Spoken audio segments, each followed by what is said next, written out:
자, 단기 매매 증권에 대해서 보도록 하겠습니다.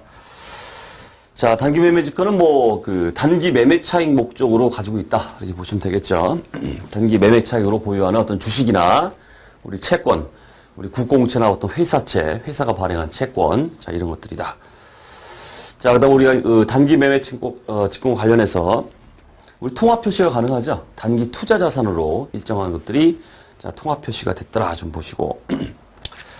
자, 먼저 취득과 관련해서 얘기가 나오고 있는데, 자, 먼저 단가 산정을 보시면은 어디서 많이 본 게 나옵니다. 재고자산에서 좀 봤죠. 개별법. 자, 그러다 보니까 동일한 어떤 단기 매매 증권을 단가가 다른 가격에 이렇게 구입할 수가 있단 말이에요, 이게. 처분 시점에서 자, 그럼 단가가 다른 게, 그러면 어떤 게 팔려나갔냐, 이런 문제가 생기기 때문에, 그죠? 어떤 단가 산정에 있어서 이런 가정을 하게 된다, 하는 뜻이에요. 자, 개별법은 그야말로 딱딱딱, 취득됐던 거, 100원에 들어왔던 거, 120원에 들어왔던 거 다 표시해 놓은 거죠. 표시해 놓고, 100원짜리가 팔려나갔어, 이런 식으로 처리하는 거고. 자, 총평균법, 이동평균법. 평균을 낸다고 그랬죠? 평균. 100원짜리 매입된 거, 120원짜리 매입된 거의 평균치, 그거를 처분 시점에서의 단가로 보겠다.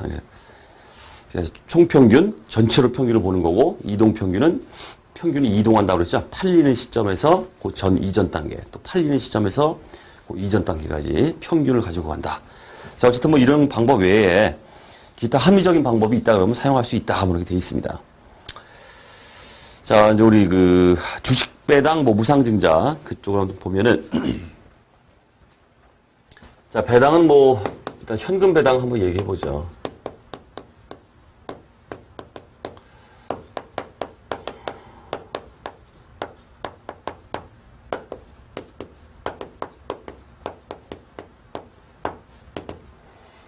자, 요거에 대해서,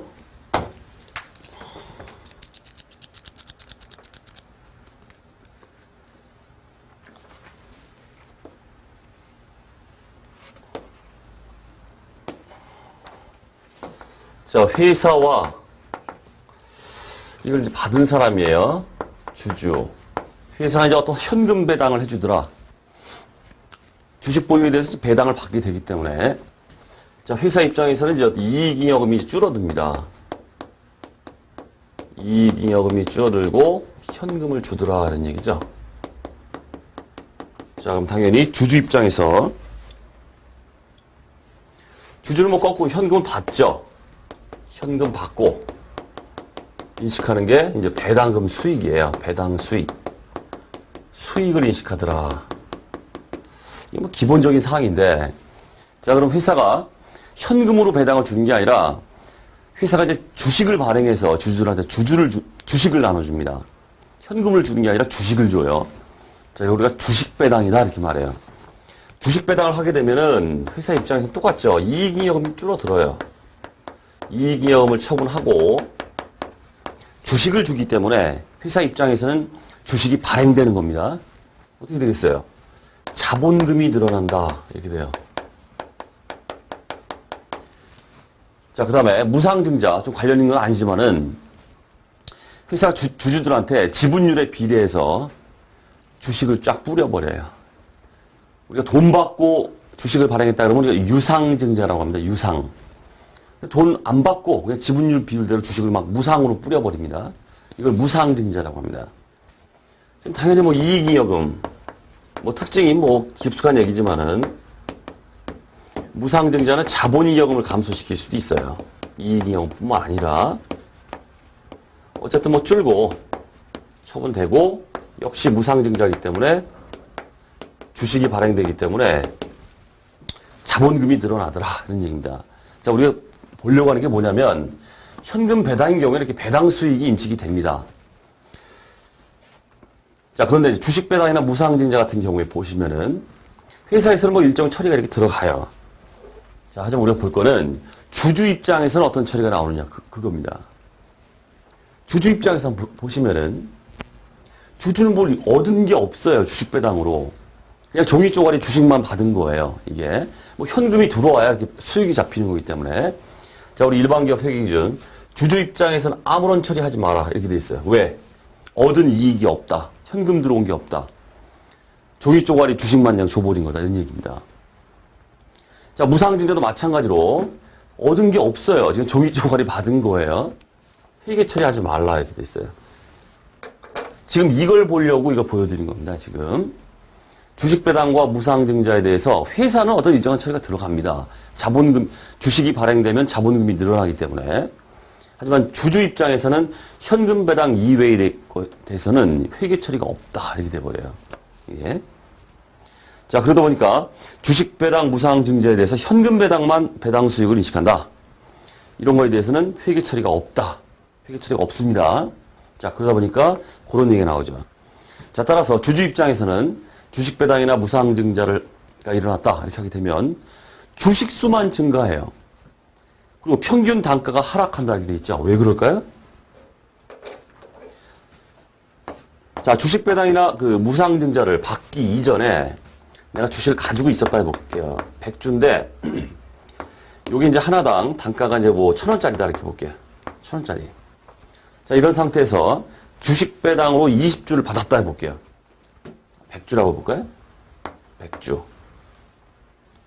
지금 현재는 한 주당 1,000원짜리입니다. 단가가 한 주당 1,000원짜리예요. 20주를 공짜로 받았어요. 주식 배당이나 어떤 무상 증자를 통해서 20주를 공짜로 받았습니다. 그럼 몇 주가 됩니까? 120주가 돼요. 그럼 한 주당 단가를 구해보자. 어떻게 되나? 자, 종전에 100주가 있었고 플러스 주식 배당이나 무상 증자로 20주가 늘어났다. 이 120주에 한 주당 단가는 얼마일까? 평균 단가. 100주는 1,000원짜리였고 20주를 받았는데 이건 뭐예요? 공짜죠. 아무것도 아니죠. 빵원. 이렇게 하게 되면 얼마가 될까요? 당연히 종전 평균 단가 1,000원보다는 낮아질 겁니다. 그죠? 여기 빵원이기 때문에 예를 들면 뭐 900이다 이렇게 해볼게요. 가정치로. 이런 식으로 하락되더라는 얘기죠. 한 주당 단가만 하락시키는 이런 결과를 가져옵니다. 주주 입장에서는. 이게 빵원이기 때문에 받은 게 가치가 없기 때문에 영원이에요. 회계처리 없잖아요, 지금. 자, 그래서 주식 배당이나 무상 증자가 있게 되면 주주 입장에서는 주식 수만 증가하기 때문에 평균 단가, 하나당 주식 한 주당 단가죠. 가격은 떨어진다. 우리 야부리 문제 이거 기억하셔야 돼요. 자, 그 다음에 단기 매매 증권을 우리가 예를 들어 채권이라고 해보죠. 주식 말고. 채권은 이제 이자가 이제 이렇게 지급되겠죠. 이자. 자, 그런데 이자 지급일 사이에 취득할 수도 있어요. 그 다음에 이자 지급일 사이에 또 처분할 수도 있어요. 이렇게 하게 되면 어떻게 되느냐. 그런 얘기입니다. 자, 그림을 통해서는 보죠.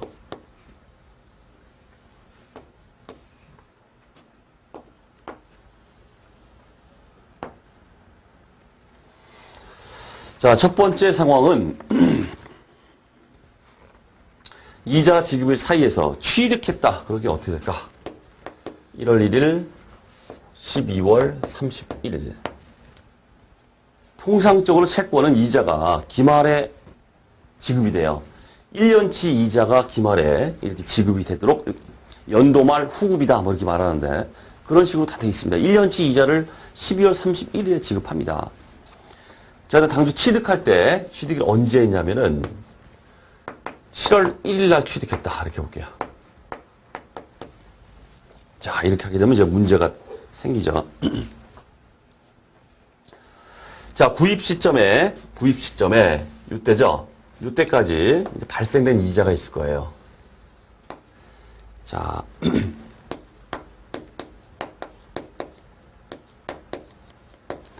자, 구입가는 10만 6천 원이다 해보고 액면은 10만 원짜리 여기다가 이자율 12% 이렇게 볼게요. 10만 원이기 때문에 1년치 이자가 얼마입니까? 10만 원 곱하기 12% 하면 나는 12,000원을 1년치를 받는다는 뜻이에요. 근데 1월 1일 날 구입했다면, 취득했다면 12월 31일 날 가서 12,000원 받겠죠. 그게 뭡니까? 내 입장에선, 취득한 사람 입장에서는 이자 받으니까 이자 수익이에요. 12,000원 이자 수익 인식하면 돼요. 하지만 내가 실질적으로 내가 이자로 인식해야 될 금액이 얼마일까요? 여기죠? 이게 이자 수익이에요, 이게. 얼마 이게? 반년치이기 때문에. 12,000원이 아니라 반년치인 6,000원을 이자 수익으로 인식해야 된다는 얘기입니다. 그런데 12월 31일 날 가서는 얼마를 받냐면 12,000원을 다 받아요.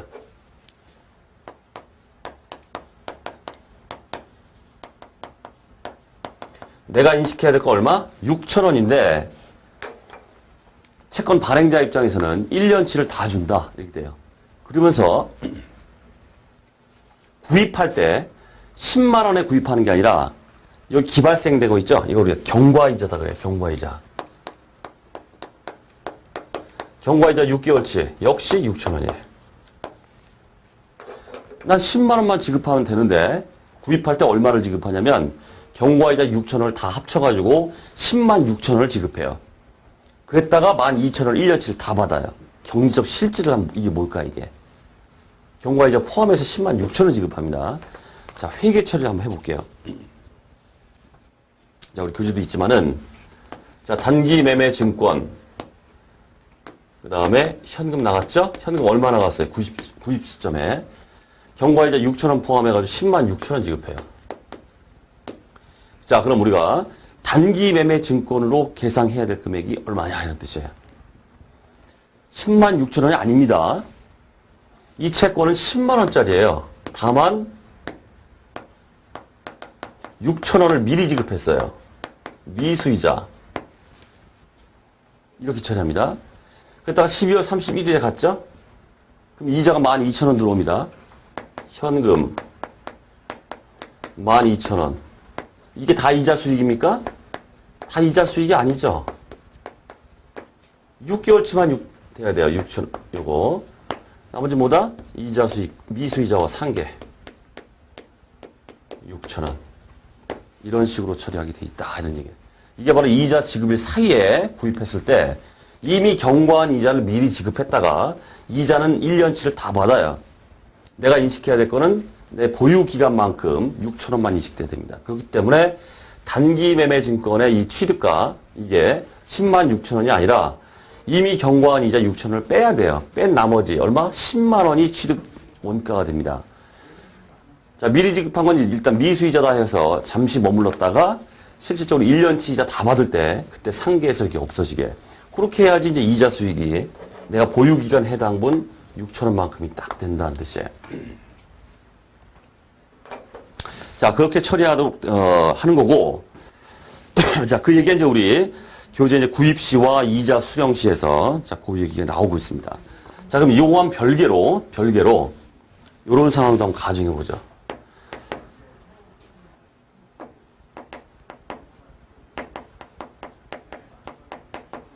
자, 이제 쭉 보유하다가 이자직을 중간에 처분을 했다 그러면 어떻게 될까요? 팔아버렸어요.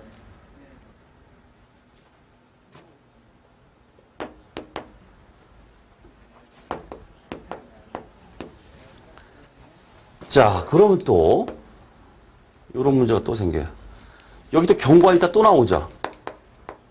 파는 시점까지 또 이자가 또 있습니다. 이자 수익이 뭐 6,000원이다 해볼게요. 자, 그럼 팔면서 이제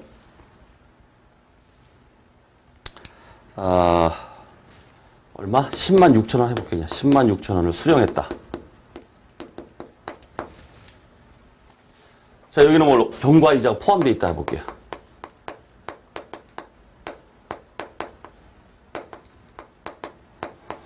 자, 잘 보시면 자, 10만 6천원을 수령했는데 이미 발생한 경과이자죠. 6천원까지 합쳐서 수령해요. 합쳐서. 그럼 난 팔았으니까 그 취득한 놈은 어떻게 될까요? 취득한 놈은 또 12월 30일에 가면 어떻게 돼요? 1년치 이자 다 받아요. 12,000원. 근데 그 중에 6,000원은 내가 미리 땡겨받았죠? 이건 내 거니까. 내 거니까. 그러니까 취득한 사람 입장에서는 6,000원이죠. 요 파는 놈한테 6,000원 줘버립니다. 그리고 자기가 1년치 12,000원을 다 받아요. 그죠? 어쨌든 경과이자 이렇게 포함해서 돈을 받더라는 얘기예요. 돈을 받더라. 자, 그럼 회계 처리. 일단은 경과이자 6,000원이 뭡니까? 10만 6천원 받았죠? 이건 둘로 쪼개져요. 6천원은 뭡니까? 이자 수익이에요. 내 거. 6개월치 보유기간분 이자 수익입니다. 자, 여기 쪼개보면은 현금 6,000원. 요건 내 이자 수익. 이걸 먼저 인식한다 하는 뜻이에요. 이자 수익. 그 다음 나머지 현금 얼마입니까? 10만원. 하고 단기 매매 증권에 계상된 취득 원가가 있겠죠? 모르겠다. 대충 얼마 되겠죠? 그리고 나머지가 대체 차익보다 처분 손익이 잡힌다는 뜻이에요. 이게 처분 이익이라고 해볼게요. 가정치로. 자, 이런 식으로 잡아준다는 얘기예요. 자, 그러다 보니까 우리 이런 말이 나옵니다. 이자 지급을 사이에 처분을 했다 그러면은 경과 이자분은 처분 손익에 반영하지 마라 이런 얘기 나와요. 경과 이자는 처분 손익에 포함치 않는다. 그게 뭐겠어요? 지금 처분 손익하고 상관없잖아요, 지금 얘가. 별도로 이자 수익으로 인식되죠? 일단 발생된 건 이자 수익 자꾸 나가라 이런 뜻이에요, 이게. 얘가 이제 이 처분 손익 계산될 때는 포함되지 않는다는 뜻입니다, 이게. 자, 어쨌든 됐죠? 자, 다시 정리하면 이자 지급일 사이에 구입이 있었다 그러면 구입하는 놈은 경과 이자분입니다. 그것만큼 더 지불해요. 그랬다가 지가 1년치를 다 받아요. 그렇기 때문에 발생된 경과 이자분, 그거는 미수이자로 취득 원가에선 별도로 띄어냅니다. 게다가 1년치 다 받을 때 자기 보유 기간만큼만 이자 수익이 인식되더라. 미수이자 없어지고. 역시 뭐 처분 시점에서도 처분하는 놈은 그 취득하는 놈한테 경과이자 포함해서 다 받아요. 그리고 그 취득한 놈이 12월 30일에 가서 1년치를 지가 다 받아요. 이런 경제적 실질을 가지고 있더라. 그렇기 때문에 처분 시점에 그 경과이자 포함 받은 거, 그 부분은 별도로 이자 수익을 먼저 인식해야 됩니다. 이 보유기간 여기잖아요, 자기가. 자기 보유기간 이자 수익이 여기 이제 포함돼서 받는 거기 때문에 그건 먼저 이자 수익을 인식하고 그리고 처분 손익에 대한 회계 처리가 들어간다. 자, 이런 얘기예요. 자, 그 다음 거래 원가입니다. 자, 단기 매매 증권을 취득할 때 어떤 증권 거래 뭐 수수료라든가 어떤 그 취득 비용이 들어갑니다. 부대 비용이. 자, 이걸 또 우리가 일반기업 회계 중에서 거래 원가라는 말을 쓰고 있어요. 거래 원가. 자, 이 거래 원가는 비용 처리하게 돼 있었습니다. 비용 처리합니다. 요거 MVP예요. 자, 단기 매매 증권 이외에 뭐 그 유가증권, 예를 들어서 만기 보유 증권, 매도 가능 증권 이런 것들은 거래 원가, 취득 부대 비용으로 봐서 당연히 취득 원가에 포함시킵니다. 하지만 단기 매매 증권은 이러한 거래 원가를 그 즉시 취득 원가가 아니라 비용 처리하게 이렇게 하고 있습니다. 아주 무지하게 시험 나올 거예요. MVP. 그 다음 중요하지 않은 거죠. 종목 구분. 뭐 유가증권의 보통주와 우선주는 별개의 종목으로 보고 회계 처리하라 이렇게 되어 있습니다. 자, 그럼 평가 손익이죠. 자, 단기 매매 증권은 이제 공정가치법으로 공정가치, 즉 시가가 등락하는 거에 따라서 평가 손익을 잡도록 그렇게 되어 있습니다. 평가이익. 시가가 올라갔다. 단기 매매 증권 평가이익. 시가가 떨어졌다. 단기 매매 증권 평가 손실. 자, 중요한 건 이게 바로 단기 손익이라는 거예요. 우리 미실현 보유 손익이라고 말을 했는데 평가 손익이라는 게 실현된 게 아니죠. 단지 그냥 실현이라는 건 처분될 때 나타난 거기 때문에 처분되지도 않았는데 외부에서 통용되는 시가가 올라갔다 내려갔다 이 자체로 평가 손익을 막 잡습니다. 이런 미실현 손익은 원칙적으로 단기 손익으로 잡으면 안 돼요. 자, 하지만 단기 매매 증권과 관련된 이 평가 손익은 단기 손익 처리하도록 이렇게 되어 있습니다. 여기 중요하죠? 그 외에 뭐 만기 보유 매도 가능 증권 평가 손익 뭐 이런 것들도 있는데 그거는 자본이에요. 기타 포괄 손익 누계. 자, 어쨌든 지금 차원에서는 단기 매매 증권 평가 손익은 단기 손익이다. 자, 거기 이제 장부가액은 전기말 공정 가치가 되겠죠, 당연히. 문제를 빨리 푸시는 요령이 이제 계산형 같은 요건데 우리가 처분했다 그러면은 처분 시점에 장부가를 알아야 되잖아요.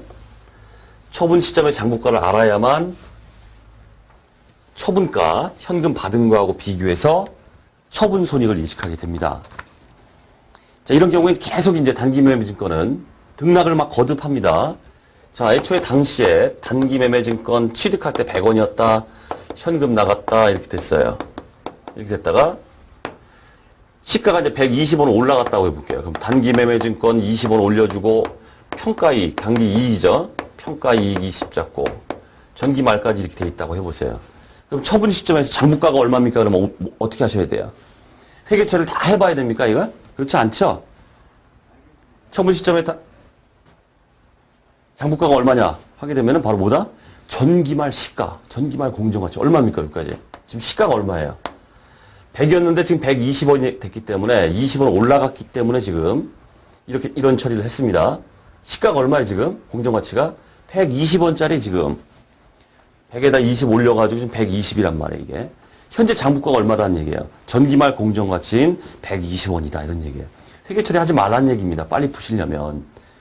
전기말 공정가치대로 잡아놨을 거기 때문에 공정가치만큼 장부가액이 딱 형성이 돼 있다는 뜻이에요. 평가손익을 통해서. 자, 다만 단기에 취득한 경우는 어떻게 될까요? 당연히 취득원가죠. 취득원가가 단기 장부가가 될 거고. 자, 그럼 회계처리. 평가손익은 단기 매매 증권에서 직접 가감한다. 직접 가감하고 있잖아요, 지금. 단기 매매 증권 플러스 시켜버리고. 평가손실은 평가손실 잡고 단기 매매 증권 장부가 없애버리고. 차감해버리고. 자, 이런 식으로 직접 가감한다. 자, 그 다음 처분손익이죠. 처분손익은 뭐 장부가와 처분가를 비교하면 될 거예요. 다만 이제 처분할 때 내가 100원에 팔았는데 내가 매각과 관련된 수수료로 돈 나간 게 있다면 그건 빼줘란 얘기죠. 빼주고 그 금액과 장부가를 비교해라. 더 높은 가격에 팔았으면은 뭐 당연히 처분 이익이 남는 거고 장부가보다 더 낮은 가격에 싸게 팔았다 그러면 처분 손실이 되는 거고. 자, 그렇게 보시면 되겠습니다. 자, 가볍게 이제 사례 하나 가지고 한번 얘기를 좀 해볼게요.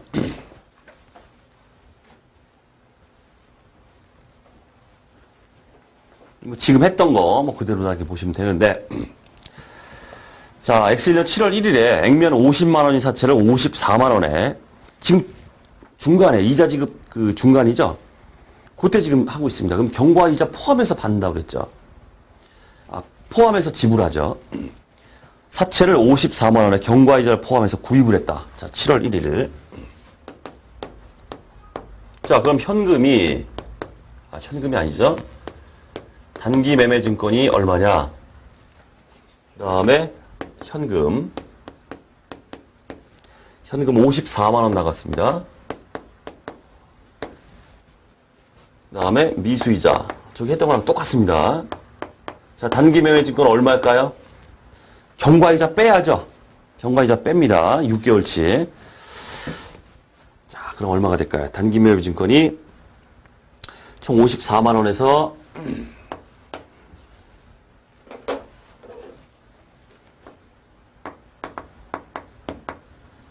마이너스 6개월치 경과이자 뺍니다. 자, 액면 50이죠? 50만 원 곱하기 자, 몇 프로? 이자율이 지금 액면이면 10%다 하게 되어 있습니다. 10%. 그럼 1년치 이자죠? 여기에 반년치 12분의 6. 요거죠? 자, 요게 얼마가 나오나요? 2만 5천 원 나오네요. 자, 결국 나는 이제 54만 원을 지불했는데 여기에는 2만 5천 원을 포함해서 지급했다는 뜻이에요. 그렇기 때문에 단기 매매 증권의 취득원가는 얘는 차감돼야 됩니다. 경과이자는 차감해서 이게 51만 5천 원. 취득원가는 51만 5천 원이다. 나머지 2만 5천 원은 경과이자 했다가 이제 1년치 한꺼번에 다 받겠죠. 뒤에 가서. 자, 그런데 구입 관련 수수료로 10,000원을 지출했다. 이게 바로 거래 원가입니다. 옛날에 우리 그 K갭에서 옛날 그 기업회계 기준 이런 어떤 취득과 관련된 이런 것들은 다 취득 원가에 10,000원 들어가야 돼. 지금 이게 플러스 돼야 되는데 일반 기업회계 기준에서는 단기 매매 증권, 지금 우리가 하고 있는 단기 매매 증권인 경우에 한해서 요걸 갖다가 그 즉시 비용 처리하게 이렇게 돼 있어요. 지급 수수료 10,000원, 현금 10,000원. 자, 그래서 많이 완전히 달라진 거기 때문에 이 처리가 취득원가가 아니라는 거, 이게 이제 MVP예요. 무작위 나올 겁니다. 자, 그렇게 처리합니다.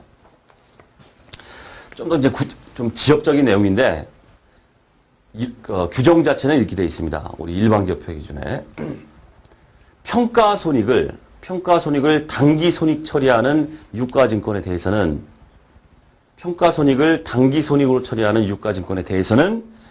거래 원가를 그 즉시 비용 처리한다. 정확히 말하면 이렇게 돼 있어요.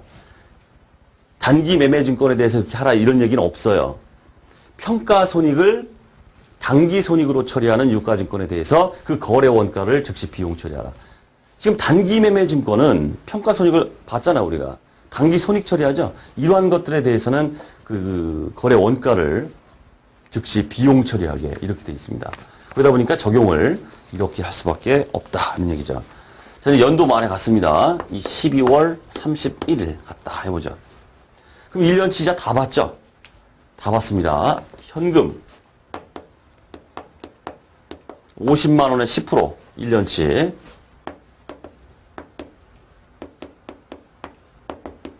5만 원 다 들어오는데 이 중에 진짜 이자 수익은 얼마입니까? 7월 1일 날 구입했기 때문에 반년치만 된다고 그랬죠? 그래서 미수이자 계산했던 거 없어지고 25,000원 그 다음에 반년치가 드디어 진짜 이자 수익이다. 자, 이렇게 되어 있습니다. 자, 그 다음에 처분 상황이 나오게 되는데 처분 상황 이거 두 개로 좀 나눠볼게요. 두 개로.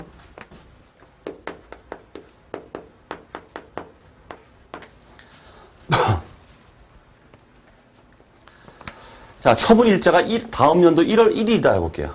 처분. 2000X2년 초 1월 1일. 자, 이때 처분했다. 역시 뭐 55만 원 가정할게요. 우리 교재처럼. 사채를 55만 원에 뭐 처분했다. 이렇게 해볼게요. 자, 그럼 현금 55만 원 들어와요. 그 다음에 단기 매매 증권에 장부가가 없어지겠죠. 장부가. 아이고, 여기서 하나 빠뜨렸네요. 공정가치 평가해야죠. 공정가치 평가. 자, 우리 교재에 그 공정가치가 53만 원이라고 되어 있습니다. 지금 현재 지금 51만 5천 원인데 53만 원 됐기 때문에 평가 이익이 나네요. 자, 단기 매매 증권 15,000원. 그 다음에 단기 매매 증권 평가 이익 15,000원. 자, 이제 처분 시점에서 장부가가 얼마입니까? 전기말 공정가치다 그랬죠? 공정가치. 51만 5천 원 있다가 공정가치가 53만 원으로 15,000원 올라갔기 때문에 평가 이익 잡으면서 단기 매매 증권을 15,000원 올려줬어요. 그러니까 전기말 공정가치인 요거죠? 요거. 53만 원이 장부가다 하는 얘기예요. 자, 단기 매매 증권 53만 원짜리 없애주고 평가 손익이 잡힐 겁니다. 처분 손익. 대체 차이 여기 나네요. 처분. 자, 이익이다. 자, 2만 원 이렇게 해주고. 자, 그 다음. 자, 이번에는 자, 다음 연도 2000X2년 7월 1일 날 처분했다. 이렇게 볼게요. 그럼 지금 이 상황이 된다는 뜻이에요. 이 상황. 경과이자 포함해서 55만 원이다 해볼게요. 경과이자 포함해서 55만 원. 자, 현금 55만 원. 다 들어왔어요. 근데 여기 뭐가 들어있다는 뜻입니까? 내가 인식해야 될 이자 수익도 여기 들어가 있어요. 이자 수익이 얼마예요? 똑같죠? 반년치 2만 5천 원. 2만 5천 원 들어가 있고. 그 다음 단기 매매 증권 53만 원짜리 없어지고 그 다음 이제 처분 손익이 되겠죠. 55만 5천 원이죠. 처분 손실 5천 원. 자, 이렇게 되더라. 여기서 말씀드렸던 구입 시 중간에 구입하고 중간에 팔았다. 요 얘기를 이제 문제로 이제 한번 꾸며봤다 하는 얘기죠. 네, 그렇게 보시면 되겠습니다. 자, 이렇게 해서 단기 매매 증권 강의는 마치도록 하겠습니다.